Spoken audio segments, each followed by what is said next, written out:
Right now at 10, severe weather moves through southern Wisconsin. A closer look at some damage reported in Waunakee. And rescue teams continue searching for those missing in Texas. The ways you can help relief efforts after this fatal flash floods. Plus, a local theater company prepares for opening weekend. Why its founder decided to start the business. It's all ahead on News 3 Now at 10. Good evening. Thanks for joining us. I'm Eric Franke. And I'm Sarah Carlson. We've had severe storms moving through southern Wisconsin tonight. Now, with severe thunderstorm warnings issued for Jefferson and Dane counties, and in Waunakee, part of a tree, as you can see here, falling onto a home. Fortunately, no injuries reported, but the roof of the home suffered damage. Branches are on the ground throughout this particular neighborhood. Now, there's still a chance for some more storms yet tonight. Now we have Alex. Are there any other chances out there right now? Good news right now, that thunderstorm chance. Yes, we do have that possibility of outside shower thunderstorm yet this evening, but we got another round, Sarah and Eric, on Friday that we're tracking. Another round, that last round, we'll track on Saturday. Good news, by Sunday, at least from the severe weather standpoint, we'll have the storms out of here. It'll be turning less humid. In terms of storms out there right now on radar 3000, we just have heavy rain left over. These are heavy rain from Broadhead over to Janesville over towards Beloit, where they have had some flood advisories this evening. The good news is that we're not seeing severe weather, at least, although they are getting some raindrops that some parts of southern Wisconsin certainly still need. Widening out things here north and west of Madison, Darlington, Platteville, Lone Rock, the Dells. Showers and storms have moved out of the area. The current line of thunderstorms that did prompt some severe storm warnings and that storm report in Waunakee, and also 54-mile-per-hour winds at the airport, have since moved off to the east and have taken a lot of that energy out of the atmosphere. You'll want to join me in a couple more minutes. I'll track that additional round of thunderstorms on Friday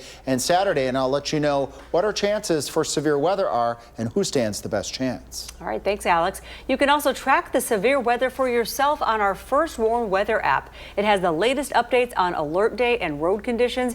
You can download this for free in your phone's app store. Just search WISC weather. It is day 7 since the catastrophic flooding in Texas. The death toll now at least 121, with more than 170 people still missing. Over 2,000 first responders are on the ground in Kirk County helping with the search for victims. Much of that happening along the bridges and banks of the Guadalupe River. Just getting through these brush piles. I mean, I've been in some piles that are the size of school buses. They're big, they're massive, and they're everywhere. Now, in the wake of the disaster, the nearby town of Bandera tested its outdoor warning sirens, hoping to prevent a tragedy of its own. FEMA has set up in Kerrville, opening a disaster recovery center to provide assistance to survivors and families of victims. And there are several ways for you to donate and support the affected communities. You can scan this QR code on your screen. It'll take you to the Kirk County Flood Relief Fund. We also have an article on Channel 3000 listing other donation pages for those who want to contribute to those relief efforts. Back in Madison, the founder and CEO of Madison nonprofit Urban Triage is facing charges. Brandy Grayson turned herself in after allegedly breaking open a door and entering the home of someone she had been in a relationship with. After turning herself in this morning, she got out of the Dane County Jail on bond. Police say officers responded to Oak Street yesterday at 12:45 in the morning. This is after a caller reported someone kicked in their door and came into their home. Home security video allegedly shows Grayson approaching the door, knocking, then using her hip to break it open. Grayson is facing tentative charges of criminal damage to property and disorderly conduct with a domestic enhancer. And now to continuing coverage of a double homicide in the town of Middleton earlier this week. The Dane County Medical Examiner's Office confirming the identities of the victims as David and Teresa Pabst. The sheriff's office says their son, 25-year-old James Pabst, shot them sometime after 9:30 Monday night. He was using a handgun. They say he got legally. They say he drove from the scene, making it all the way to Vernon County. And during a standoff with law enforcement there, they say he took his own life. Members of the Pabst family have released a statement following Tuesday's tragedy, reading, quote, "Our family, like so many others, was deeply impacted by mental illness. We're devastated to have lost our brother James to this debilitating illness. For those of you who have walked a similar journey yourself or with someone in your life, please don't give up. Please seek help," end quote. Now, if you or a loved one are in crisis, there are resources available to help. You can call the National Suicide and Crisis Lifeline at 988 on your screen. If you are calling 911, ask for a crisis intervention team officer. The American Red Cross is helping 13 people who lost their home in a fire on Madison's east side. This fire also killed 8 kittens and left $250,000 in damages. Crews were called to a duplex at 26 O'Brien Court at 10:30 last night. They arrived to find fire in the yard inside gas cans, propane tanks, and a golf cart. A small trailer near the duplex was fully on fire, and crews are still investigating. Pedestrian deaths in the United States fell for a second year in a row. The Governor's Highway Safety Association reporting drivers fatally struck more than 7,100 people in the United States last year. That is a 4.3% drop from the year before, but is still nearly 20% above the 2016 level. People walking are overwhelmingly dying at night. 3/4 of pedestrian deaths happen in the dark. And they're overwhelmingly dying where there aren't sidewalks. Nearly 2/3 of fatalities happen where there isn't a sidewalk. Now, the report also found alcohol use by both drivers and pedestrians posed a significant safety threat. President Trump's approval rating has taken a dip since he signed his sweeping tax and spending bill into law July 4th. Gallup polling shows his approval rating at the 6-month mark in both of his terms is 38% and 40% respectively. Those numbers are lower than any other modern president at the same time in their administrations.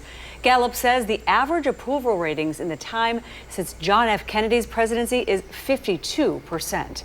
And today, a federal judge issued a new nationwide block against President Trump's executive order aiming to end birthright citizenship. This was the first major legal test of this issue following the Supreme Court's ruling late last month concerning this controversial order.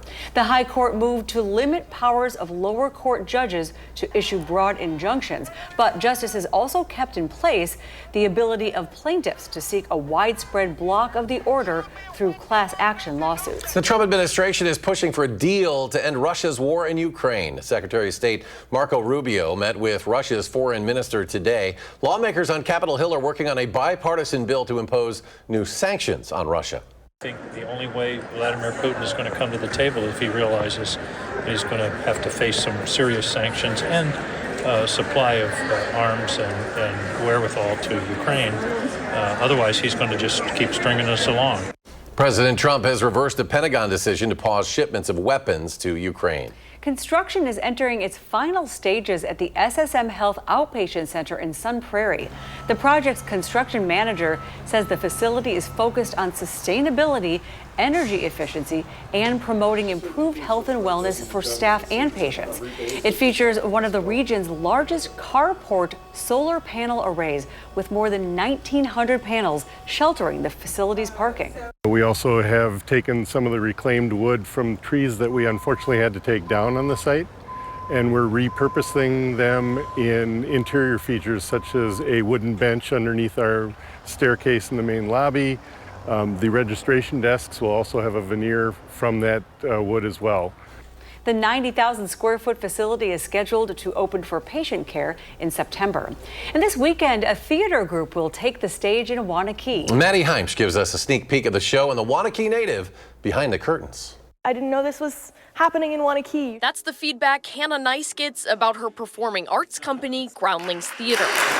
She hopes the group's performances this weekend can change that. We haven't had a community theater organization in Wanakee for several decades. So I guess we're kind of filling a niche, which is nice. It all began when Hannah graduated college and was looking for directing jobs. I took a couple of stage management jobs. I was a production assistant on a few shows. But after some time in the industry, she decided to write her own script. That was January of 2024. And 6 months later, we did our first show. Hannah found she had a captive audience in her hometown suburb. I kind of just went, okay, I'm making audition flyers and started putting them up. And a lot of people came from Wanakee, which was really great. She says bringing the performing arts to smaller stages has been surprisingly successful. I expected to get a lot of people from Madison. I didn't expect the number of people who would come out from Wanakee. And she hopes to keep making that stage accessible for all. Reporting in Wanakee, I'm Maddie Heimsch, News 3 Now. And you can see the group perform The Importance of Being Earnest this weekend at Peace Lutheran Church in Wanakee. The shows will take place Friday, Saturday, and Sunday, and admission is just $5. Well, the Madison Public Market has hit another road bump. The market, which has been in the works for the better part of 20 years, was supposed to open on November 1st. But now the plan is to begin tenant construction in the fall, with a grand opening targeted for early next year. The Madison Public Market Foundation says that the delays are due to finalizing leases and improving the building to meet public health standards. And we've got a busy weekend ahead in Madison. That means some important road closures. For Lafayette to Marquette, South Ingersoll will be closed between East Main and East Wilson now through Monday night, the 14th. South Brearley will be closed from East Main to Capitol City Trail from noon on Friday tomorrow until 10 p.m. Sunday. Also this weekend, Art Fair on the Square returns. The Capitol Square, along with the 100 blocks of the surrounding streets, will close starting at 3 o'clock tomorrow afternoon and will reopen at 9:30 p.m. on Sunday night. You can find more road closures this weekend. Just search the story we have linked at channel3000.com. Still to come at 10, the prices of toys could rise over the coming months. And creating jobs for those with disabilities. How a Monona business is empowering lives, one cup of coffee at a time.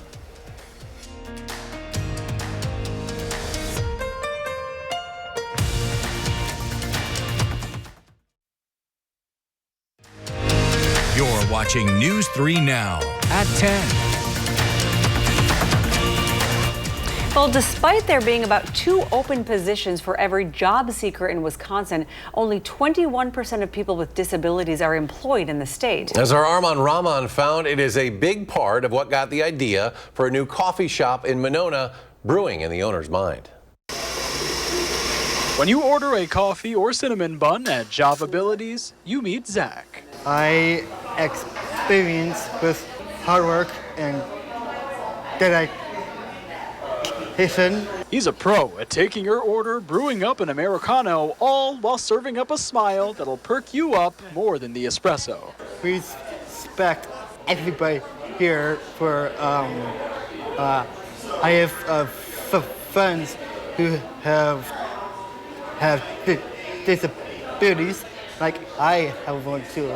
But here, they're super abilities that, like the flavor of the coffee, come through each cup. With Job Abilities, Java being the coffee part of it, and the abilities of everybody. Co-owner Tim McDonald saw how hard it was for people with disabilities like Zach, his son. There's not enough employers in Dane County for people with disabilities. To work somewhere they felt empowered. But I also had friends that had cognitive disabilities that were let go from jobs because they didn't have all the training they needed. And it was devastating. About 10 of the people who work at Job Abilities right now have disabilities, and they're still hiring. Point of sale, they're going to learn to do the cooking, the dishwashing, bussing tables. 9 of his employees don't have disabilities. Tim says Job Abilities provides the perfect blend in more ways than one. His co-owner, Mary Kay, owns Achieve Abilities just across Monona Drive and supplies Tim with job coaches and job training for his employees with disabilities. It's about feeling like more than just a liability, which is ultimately what a lot of people with disabilities are likely to think about themselves. Brandon Tweeg is a barista too. The slang for it would be ADHD, autism and ADHD. Being able to serve the drinks, being the front line, that's where I love. Now for them, work doesn't just feel like a daily grind. It's like our superpower. Reporting in Monona, Armand Rahman, News 3 Now. Armand, thank you. Now, Zach will cut the ribbon at a special event tomorrow before their official grand opening on Saturday. Well, President Trump fulfilled a campaign promise of no taxes on tips or overtime, but tax experts say workers won't feel relief in their next paycheck. Employers will still withhold federal taxes from tips and overtime through the end of the calendar year. Instead, eligible workers will have to wait until next tax season for either a bigger refund or a reduced tax payment. There's no benefit right now. It's going to be when they file their tax return, and then do they meet the criteria? Do they have support? The new federal law doesn't change tax law for individual states. State income taxes still apply to both tips and overtime. Hasbro's CEO says Americans could start to see the prices of toys rise this fall. The CEO says Hasbro's main international suppliers are China and Vietnam. The Trump administration has implemented steep tariffs on both countries. Hasbro hasn't raised prices yet, but that could be coming in August through October. Yeah, so like if you buy an action figure or a doll for $10, you would have to charge $15 to $18 just to maintain the same absolute profit dollars for the company. Hasbro manufactures toys like Play-Doh, Transformers, Candyland, and Dungeons & Dragons. About half of the company's products are already made in the U.S. Well, there's a chance for more storms tonight, and that trend will continue on into the weekend. We have Chief Meteorologist Alex Harrington joining us now with a look at when these severe weather systems could arrive. Yes, we had round number 1 tonight, and then round number 2 on the way for Friday, round number 3 Saturday, and that will likely be the last round, Sunday, turning dry and less humid. So let's get right into these additional rounds of storms after our first round of thunderstorms tonight, producing a little bit of severe weather again near Wanakee, 54-mile-per-hour wind gusts at the airport. I'll show you how much rain fell at the airport too at the end of my weather segment here. We still have flood advisories for Darlington and areas just south and west of Janesville, including Beloit, as heavy rainfall continues. This is that stratiform rain, that heavy rain that soaks in, but in this case it's been coming down at such a pace that there are some low-lying areas that are seeing a little bit of ponding of water in parts of southern Wisconsin, from Darlington stretching over towards Janesville and Beloit. But to the west of that area of showers and thunderstorms, there's really nothing else there. And future track showing a couple showers and additional thunderstorms, mainly to the east of Watertown and Janesville. But I think a lot of those showers and storms will likely not materialize because a lot of our atmosphere has been worked over. Midnight again, showers and thunderstorms off towards the east, and now we eye up that next round here. So head towards 6 o'clock in the morning, maybe a couple showers and thunderstorms, but we'll watch a warm front set up across the area as we go towards 2 o'clock. A few thunderstorms from Bosqueville over to Madison. This weather model showing a line of thunderstorms from Madison and areas south. Better chances for severe weather at this point. Looks like it's going to eye up again. Madison, Janesville points to the south as we go into Friday afternoon and evening. Areas north and west of Madison may skip out in this severe weather, which would be a good thing. And there are some weather models, to be abundantly clear, that keep all of this severe weather down into northern Illinois. So you'll want to join Jacob in the morning, and I'll have an update tomorrow at noon to give you the latest on where those storms are as we move into Friday. And then as we go into Saturday, that cold front comes through between 6 a.m. in the morning and then perhaps another couple thunderstorms in the afternoon. But again, scattered is key. Some places will be completely dry as you go into Saturday. Threats from thunderstorms the next couple days. Gusty winds the main threat. Heavy rainfall in localized areas. Some hail. We can't rule out a brief spin-up tornado, especially for areas near the Illinois border as we go into Friday afternoon and evening. Muggy lows around 70 tonight. Highs tomorrow right around 80 or just a few degrees above or below, depending on if you're getting some of those showers and those thunderstorms. And we'll keep a close eye again on the afternoon and evening severe weather chance, and that last chance Saturday afternoon going into Saturday evening. And then that ends the shower and thunderstorm chances until we get to the middle of next week. Now, Dane County, this is a rain estimate here. Madison Airport, about 2 inches officially reported. Now, they may have had just a little bit more than this with that thunderstorm in a very localized area. It's a new daily record, but I think is more important showing this here is that 2 inches of rain fell in an hour at the Dane County Airport. Some impressive rainfall report here, and we may up that a little bit because they may have had just a little bit more rain after that report was made. Wow, that's fast. That's a lot of rain in a short period of time. Yeah, yes. Thanks, Alex. And Zach is here in sports, and always good to see Badger student athletes being more than just student athletes. They're busy kids. Yeah, that's one of the cool things about Wisconsin is that, yes, they're athletes, student athletes. They also get out in the community. Coming up in sports, Badgers are giving back again. Who they teamed up with to fight hunger in Wisconsin. That's next on News 3 Now.